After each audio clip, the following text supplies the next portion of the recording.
Welcome back. آج ہم بات کر رہے ہیں this new view of terrorism پہ. میرے ساتھ اسٹوڈیو میں ڈاکٹر خالد ظہیر صاحب موجود ہیں اور ہمیں لائن پہ جوائن کیا ہوا ہے زاہد حامد صاحب نے فرام راولپنڈی. ڈاکٹر صاحب, ابھی آپ نے ڈاکٹر فاروق کی اور زاہد حامد صاحب کی باتیں سنی. ان کی آئیڈیالوجی تو ایک ہے لیکن ان کی انٹرپریٹیشن از ویری ڈفرنٹ. تو آپ اس کو کیسے دیکھتے ہیں؟ بات یہ ہے کہ ان کے دونوں کے جو انفارمیشن کے ذرائع ہیں وہ ڈفرنٹ ہیں اور وہ اپنے اپنے انفارمیشن کے ذرائع پر ریلائی کر رہے ہیں. ڈاکٹر فاروق خان صاحب کا یہ کلیم ہے کہ انہوں نے براہ راست جا کے طالبان سے گفتگو کی اور انہوں نے یہ کلیم کیا کہ ہمیں یہ اسلحہ ان ذرائع سے ملا ہے. میں اس بات میں اور زید حامد صاحب کی بات میں کوئی بہت زیادہ کنٹرڈکشن نہیں پاتا کہ اگر ہم اس بات میں اس کو بھی شامل کر لیں کہ جو ذرائع ان کے پاس اسلحے ہیں اس میں انڈین سورسز بھی شامل ہیں. میں صرف یہ جاننا چاہتا ہوں کہ انڈیا کے جس کے ساتھ ہم نے 3 جنگیں لڑی اور اس کے علاوہ ہم آلموسٹ اپنی throughout the 62 years history at war ہی رہے ہیں ان ون فارم اور انادر, اس سے ہم اس کے علاوہ کیا ایکسپیکٹ کریں گے؟ وہ یہی کچھ کرے گا نا. ہمیں تو اصل میں فوکس اور کنسنٹریٹ کرنا چاہیے اپنے لوگوں پر. یہ فکر کرنی چاہیے کہ ہمارے لوگ آخر انڈاکٹرینیٹ کس طرح سے ہو جاتے ہیں. ہمیں اس مسئلے پہ غور کرنا چاہیے کہ یہ لوگ آنکھیں بند کر کے بعض لوگوں کی بات کیوں مان لیتے ہیں. ہم جسٹیفائی کیسے کر سکتے ہیں جب اتنے انوسنٹ لوگ مرتے ہیں؟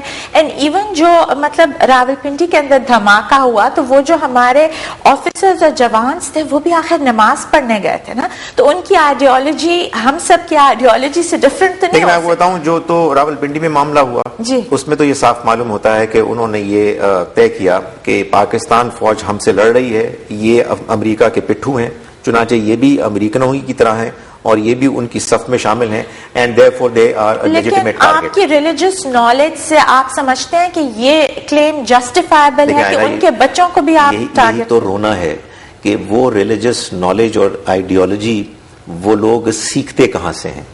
اگر تو وہ ڈیبیٹ میں حصہ لیں, اگر وہ یہ دیکھیں کہ مختلف لوگ قرآن حدیث سے جو باتیں بیان کر رہے ہیں اس میں کس کی بات وزنی ہے تو پھر اس طرح کے ایکسٹریمسٹ پیدا ہو ہی نہیں سکتے نیرو مائنڈڈ. یہ اصل میں برین واشنگ کا ایک طریقہ ہوتا ہے جس میں کہ آپ لوگوں کو کنفائن کر لیتے ہیں, ایک ہی بات سناتے ہیں, بار بار سناتے ہیں, پرجوش انداز میں سناتے ہیں, چیخ پکار کے سناتے ہیں, ڈراتے دھمکاتے ہیں, اس کے بعد آدمی کو یقین ہو جاتا ہے. میں جس چیز کے خلاف بات کرنا چاہتا ہوں وہ یہ ہے کہ ہم اس پروسیس کو ختم کریں اور مسلمانوں کو یہ بتائیں کہ ان کو اللہ کا دین سیکھنا ہے, کھلے ذہن کے ساتھ سیکھنا ہے, مختلف لوگوں کی باتیں سننی ہے, جو بات ان کو زیادہ وزنی مدلل لگے اسی کو اختیار کرنا ہے. انفارچونیٹلی اس پروسیس کو بلاک کرنے کے نتیجے میں وہ آئیڈیالوجی پیدا ہوتی ہے جو ایکسٹریمسٹ ہے, اس کو آپ بریک کر ہی نہیں سکتے. اس کی وجہ یہ ہے کہ اس آئیڈیالوجی میں, اس پروسیس میں یہ چیز شامل ہے کہ جب آپ نے میری بات سننی شروع کر دی تو you are not allowed to listen to anybody else. آپ کسی اور کی بات سن ہی نہیں سکتے. اس میں آپ مجھے بتائیں کہ ہم لوگوں سے کمیونیکیٹ کیسے کر سکتے ہیں؟ ہم کر ہی نہیں سکتے. زاہد حامد صاحب, یہاں سے میں آپ سے یہ کوشچن آپ سے بھی کروں گی جو ابھی ڈاکٹر فاروق خان نے کہا کہ مے بی عرب ورلڈ کی طرف سے ایک لارج اسکیل پہ فنڈنگ ہو رہی ہو طالبانز کی, اور یہ جو سوسائڈ بومبنگز میں اتنے وکٹمز ہیں اور اتنے بیچارے لوگ مارے ہیں, تو اس پہ آپ کیا کہیں گے؟ دیکھیے we have to understand this issue. اس کو ریزالو کرنے کے لیے آپ کو 2 ایکسس پہ کام کرنا ہے. ہوتا یہ ہے کہ جو ہمارے ریلیجس اسکالرز ہیں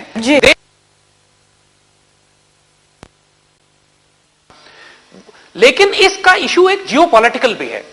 دیکھیے جب افغانستان میں طالبان کی حکومت تھی اس وقت تو کوئی بلوچستان لبریشن آرمی کا فساد نہیں ہو رہا تھا, اس وقت تو کوئی تحریک طالبان کی پرابلم نہیں تھی پاکستان کی سرحدوں میں, کیونکہ افغانستان کے اندر ایک ایسی حکومت تھی کہ جو پاکستان کی فرینڈلی تھی. اور افغان طالبان گلبدین حکمتیار اور جلال الدین حقانی, یہ لوگ جو آج امریکنز کو ریزسٹ کر رہے ہیں, یہ کبھی بھی پاکستان کے مخالف نہیں رہے تھے. یہاں پر ڈاکٹر فاروق کی اس بات کو بھی ہم سختی سے رد کرتے ہیں کہ یہ ہمارے پالے ہوئے بچے ہیں جو آج ہم پر بھونک رہے ہیں اور ہمیں کاٹ رہے ہیں, کیونکہ تحریک طالبان کے جتنے لوگ ہیں ان میں سے ایک نے بھی افغانستان جہاد میں کبھی شرکت نہیں کی, نہ روسیوں کے خلاف نہ امریکنز کے خلاف. Because they are much younger. They are much younger. اور آج بھی جبکہ امریکنز کے خلاف جہاد ہو رہا ہے تو یہ ایک بھی اس میں سے افغانستان جا کر امریکنز کے خلاف نہیں لڑتے ہیں. ہم نے جن کو تیار کیا تھا وہ گلبدین حکمتیار, حقانی اور عمر تھے, اور وہ آج ہمارے ساتھ ہیں. ساتھ کا مطلب ہے کہ ہمارے خلاف نہیں لڑ رہے, ان کے فتوے ہیں, ان کے اپنی پالیسی ہے کہ ہم نے افغانستان میں امریکنز کو ڈس انگیج کرنا, ان کو نکالنا ہے اور پاکستان سے جنگ نہیں کرنی. سو اس مسئلے کا حل 2 ایکسس پہ. ایک ایکسس یہ ہے کہ سارا فساد پاکستان میں اس لیے آ رہا ہے, یہ بات تو ڈاکٹر فاروق نے بھی مانی کہ بلوچستان میں امریکن اور انڈین دخل دے رہے ہیں, تو اب اور یہ ہم سمجھ نہیں پاتے ہیں کہ وہ یہ کیوں انسسٹ کر رہے ہیں, کیوں انڈیا کا اتنا دفاع کر رہے ہیں کہ انڈیا پاکستان میں پرابلم نہیں کریٹ کر رہا ہے. I am totally baffled actually, I am surprised. جی زاہد حامد صاحب, as you've participated in the jihad against Russia yourself, تو آپ کو تو ناردرن الائنس کو آپ نے بہت کلوزلی دیکھا ہوگا, تو اس وقت ایک بات ہر کوئی اگنور کر رہا ہے, وہ یہ ہے کہ حامد کارزائی صاحب was educated in Simla and he stayed in India for a long time, اور آپ کو پتا ہے کہ اگر آپ اسکول لیول پہ کسی ملک میں رہو تو ان کا کتنا انفلوئنس ہوتا ہے آپ پہ, تو اس کو کوئی ڈسکس کیوں نہیں کر رہا, and the pro India Northern Alliance policy which was there throughout. دیکھیں ایک بات ہم آپ کو بتائیں, یہ بات آپ کی بالکل ٹھیک ہے کہ اس وقت جو ناردرن الائنس کی گورنمنٹ ہے لیکن اس میں بھی اختلاف پیدا ہو چکا ہے. یعنی حامد کارزائی از اے پشتون, اس کے ساتھ جو دوسرے ازبکس اور تاجکس ہیں وہ ہارڈ کور اینٹی پاکستان ہیں, لیکن اس کے اندر بھی چونکہ اب جو الیکشن ہوا ہے, عبداللہ ایک طرف ہو گیا ہے, حامد کارزائی ایک طرف ہوا ہے, اور ان دونوں میں بھی شدید اختلاف ہوا ہے, اور Indians have been investing on both of them.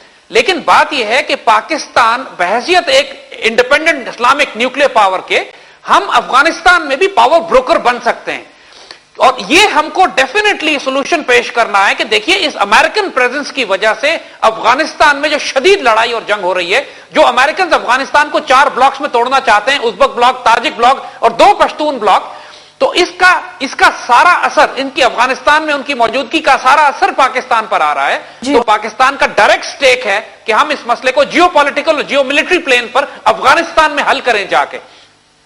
اس کے بعد دوسرا ایکسس ہے کہ آپ ان دہشت گردوں سے پاکستان میں انگیج کریں.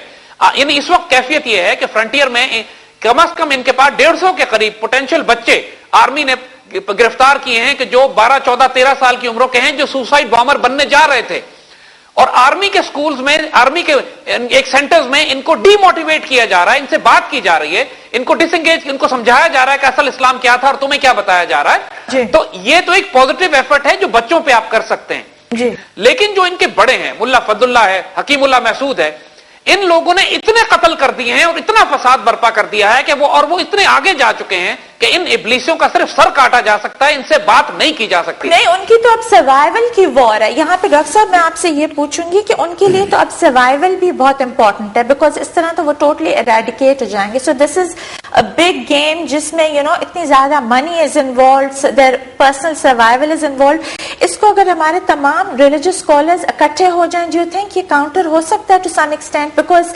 سرائے کے ایریاز میں بھی بہت ڈیپریویشن کی وجہ سے طالبانائزیشن بڑھ گئی تھی, اور اب آپ نے جیسے دیکھا ملتان میں بھی بام بلاسٹ ہوئے, اور نیکسٹ اب کہتے ہیں کہ that area is going to be on fire. تو اس کو کیسے کاؤنٹر کیا دیکھیں, یہ ایک بہت ہی خطرناک ایک صورتحال ہے کہ ان طالبان پاکستان کی پریزنس صرف وزیرستان ہی میں نہیں ہے, بلکہ پاکستان کے مختلف ایریاز میں ان کے سمپتھائزرز اور ریپرزینٹیٹیوز موجود ہیں. یہ بات جو زید حامد صاحب نے فرمائی بڑی خوشائن بات ہے, اگر یہ حقیقت ہے کہ ہمارے ہاں اس بات کے لیے کوشش کی جا رہی ہے کہ ان بچوں کو روکا جائے ان کے قریب جانے سے, کہ جس کے نتیجے میں وہ ان کو برین واش کرتے ہیں, اور ظاہر ہے کہ اس کے نتیجے میں پھر وہ سوسائڈ بامبرز بنتے ہیں.